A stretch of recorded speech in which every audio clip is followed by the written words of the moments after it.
So I actually received an email from a friend of mine, really a student of mine from the other side of the world, not too long ago, asking me about some of the recent occurrences in her part of the world that has to do with religious conflict. And she was just struck by how deeply horrific these acts were, and how there seems to be a limit to how far conversation and dialogue goes.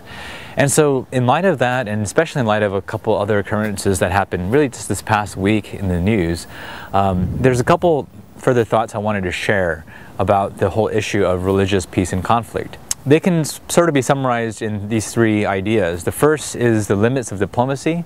The second is the darker side of modernism, if you will.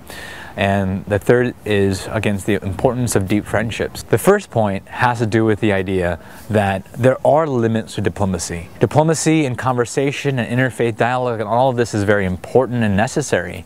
But in light of a couple particular theological ideas like total depravity, we just have to understand that the human person is far more capable of evil than we could ever realize. And so there really is a treachery and a debauchery to human nature that surfaces in ways sometimes unimaginable. And so yes, there are limits to diplomacy, and there are times, I believe, the position I hold, where war is necessary, war that is justified, unfortunate, yet necessary. And so there are limits to diplomacy. I want to be clear about that. The second thing I think that's important to consider in this conversation about religious conflict and peace has to do with this idea of modernism and the darker side of modernism. So Bruce Lawrence was a person who wrote about this area in a book called Defenders of God. And by that title you might think it's an apologetics book per se, but it's actually a very different kind, a rather unfortunate brand of apologetics. And what he means by Defenders of God is religious fundamentalists. Now, he traces an interesting history that basically shows that the darker side of modernism, the idea that the newest is the best and the newest is truest, the greatest is latest, the darker side of that is actually a religious fundamentalism that grows up using the technologies and what have you of modernity.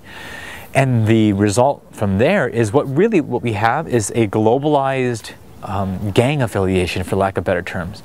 Now, what's been happening in the global scene is there's been one factor that unifies these terrorist uprisings, and that has to do with disenfranchised youth.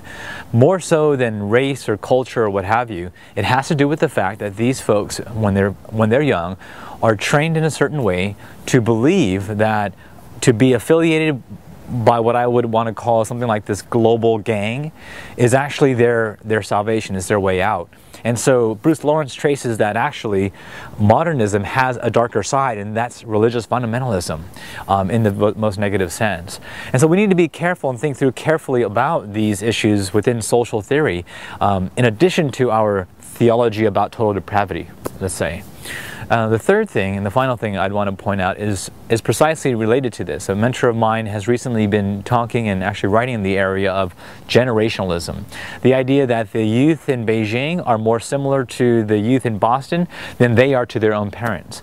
So this idea of generationalism is a result in part of globalization.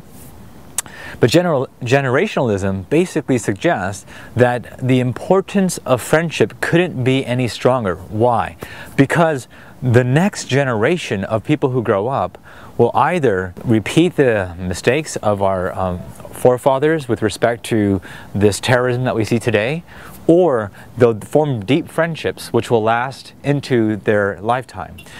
C.S. Lewis once said very eloquently that good philosophy must exist if for no other reason than bad philosophy exists, and therefore to combat it.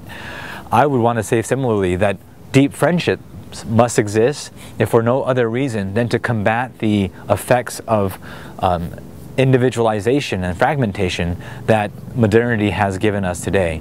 And so I think a major part of the solution to the religious terrorism that we see is deep friendships across religious traditions.